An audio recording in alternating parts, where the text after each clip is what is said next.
சட்டப்பேரவையில் முக்கிய பிரச்சனை குறித்து பேசுவதற்கு மாண்பு சட்டப்பேரவைத் தலைவர்கள் அனுமதி மறுத்துவிட்டார். சட்டமன்றம் என்பது மக்களுடைய பிரச்சனையை பேசுவதற்கு தான் சட்டமன்றம். ஆனால் அண்மை காலமாக சட்டப்பேரவையில் எதிர்க்கட்சிகள் பேசுவதற்கு, பிரதான எதிர்க்கட்சிகள் பேசுவதற்கு வாய்ப்பு மறுக்கப்படுகிறது. அந்த வகையில் இன்றைய தினம் நடைபெறுகின்ற மானிய கோரிக்கையின் அடிப்படையில் தான் ஒரு பிரச்சனையை எழுப்ப நான் முயன்றேன். அது அரசனுடைய கவனத்திற்கு கொண்டு சென்று அரசனுடைய பதிலை எதிர்பார்த்து இந்த கருத்தை சொல்ல முற்படுகின்ற பொழுது எனக்கு அனுமதி கொடுக்க மறுத்து விட்டார்கள். அதுவும் இதற்காக நான் அனுமதியே கொடுக்க முடியாது என்று திட்டவட்டமாக ஒரு சட்டப்பேரவைத் தலைவர் சொல்கிறார். எதிர்க்கட்சி தலைவருக்கு நாட்டு மக்களுடைய பிரச்சனைகளை பேசுவதற்கு முழு உரிமை உண்டு. இது சட்டமன்றத்துடைய மரபு, காலங்காலமாக கடைபிடிக்கக்கூடிய மரபு. அந்த அடிப்படையில் தான் மக்களுடைய பிரச்சனையை முன்வைப்பதற்குத்தான் நான் எழுந்து அனுமதி கேட்டேன். அனுமதி சட்டப்பேரவை கொடுக்க மறுத்துவிட்டார். அதிலே ஒரு மாதத்திற்கு முன்பு டாஸ்மாக் நிர்வாகத்தில் பல்வேறு வழக்குகளில் முதல் தகவல் அறிக்கை எஃப்ஐஆர் பதிவு செய்யப்பட்டிருக்கிறது. இந்த நிலையில் அமலாக்கத்துறை டாஸ்மாக் தலைமை அலுவலகத்திலும் டாஸ்மாக் பிற அலுவலகங்களிலும் சோதனை மேற்கொண்டார்கள். அதோடு டாஸ்மாக் நிறுவனத்திற்கு சப்ளை செய்யும் மதுபான ஆலைகளிலும் சோதனை மேற்கொள்ளப்பட்டது.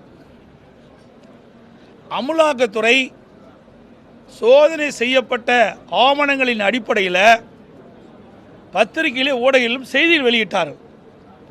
இதை இதுவரை முதலமைச்சரோ அல்லது சம்பந்தப்பட்ட அமைச்சரோ இதற்கு எந்தவித ஒரு பதில் அறிக்கையும் வெளியிடப்படவில்லை. இதைத்தான் அரசுடைய கவனத்தில் கொண்டு வருவதற்கு நான் வாய்ப்பு கேட்டேன். இதில் என்ன தவறு இருக்கின்றது? இன்றைக்கு டாஸ்மாக் நிறுவனத்தில் 1000 கோடி ரூபாய் முறைகேடு நடைபெற்றதாக அமலாக்கத்துறை குறிப்பிட்டிருக்கின்றது. அது குறித்து இந்த அரசு முழுமையான விளக்கம் தெரிவிக்கப்படவில்லை. இன்றைக்கு இதை சார்ந்த மானிய கோரிக்கை தான் வருது. அப்பொழுதுதான் இந்த பிரச்சனையை எழுப்ப முடியும், அதற்கு தக்க விளக்கம் கிடைக்கும். அந்த அடிப்படையில் தான் இந்த பிரச்சனையை நான் சட்டமன்றத்திலே கொண்டு வந்தேன். அது பேசுறதுக்கு அனுமதி மறுக்கப்பட்டது மட்டும் இல்லை, இது குறித்து கண்டிப்பாக உறுதியாக நான் பேசுவதற்கு அனுமதி கொடுக்க மாட்டேன் என்று சட்டப்பேரவை சொல்கிறார். அப்படி என்றால் இந்த 1000 கோடி அமலாக்கத்துறை டாஸ்மாக் தலைமை அலுவலகத்திலும் நிர்வாகத்திலும் டாஸ்மாக் சப்ளை செய்யும் மதுபான ஆலைகளிலும் மேற்கொண்ட சோதனை அடிப்படையில் 1000 கோடி ரூபாய் முறைகேடு நடைபெற்றது நிரூபணமாகிறது. அப்படித்தான் பொருள். அதற்குண்டான பதிலை இவர்கள் தெரிவிக்கப்பட்டிருந்தால் மக்களுக்கு அனைவருக்கும் தெரிஞ்சிருக்கும். அதைத்தான் நான் இந்த அரசினுடைய கவனத்திற்கு கொண்டு வந்தேன். மறுத்துட்டாங்க. ஆகவே இந்த அரசு பொறுப்பேற்றதிலிருந்தே இந்த டாஸ்மாக் நிறுவனத்தில் பல்வேறு முறைகேடுகள் நடைபெற்று வருவதாக ஊடகத்திலும் பத்திரிகையிலும் அன்றாட செய்தி வந்து கொண்டே தான் இருந்தது. இன்றைக்கு டாஸ்மாக் நிறுவனத்துக்கு உட்பட்ட மதுபான விற்பனை கடைகளில் ஒரு பாட்டிலுக்கு 10 ரூபா வாங்கிட்டு இருந்தாங்க. ஒரு நாளைக்கு 1.5 கோடி பாட்டில் விற்குது. அப்படின்னா ஒரு நாளைக்கு 15 கோடி ரூபாய் இந்த அரசு மதுபான கடையின் மூலமாக ஊழல் செய்து இன்றைக்கு பல்வேறு தரப்புக்கு போயிருக்கு இந்த பணம். ஒரு நாளைக்கு 1.5 கோடி ரூபாய்னா 1.5 கோடி பாட்டிலுக்கு 10 ரூபாய்னா 15 கோடி ரூபாய் ஆச்சு. 30 நாளைக்கு 450 கோடி ஆகுது.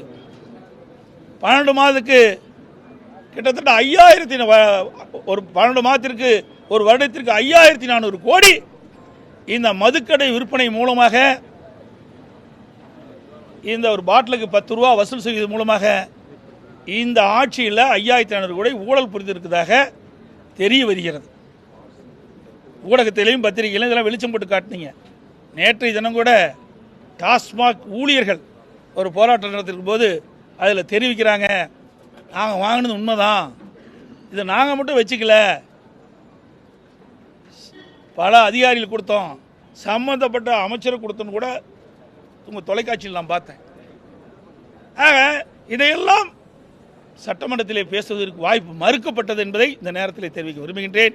பிளே ஸ்டோர் மற்றும் ஆப் ஸ்டோரில் இருந்து பாலிமர் செயலியை QR கோடு மூலம் பதிவிறக்கம் செய்யுங்கள். செய்திகளை உடனுக்குடன் பெறுங்கள்.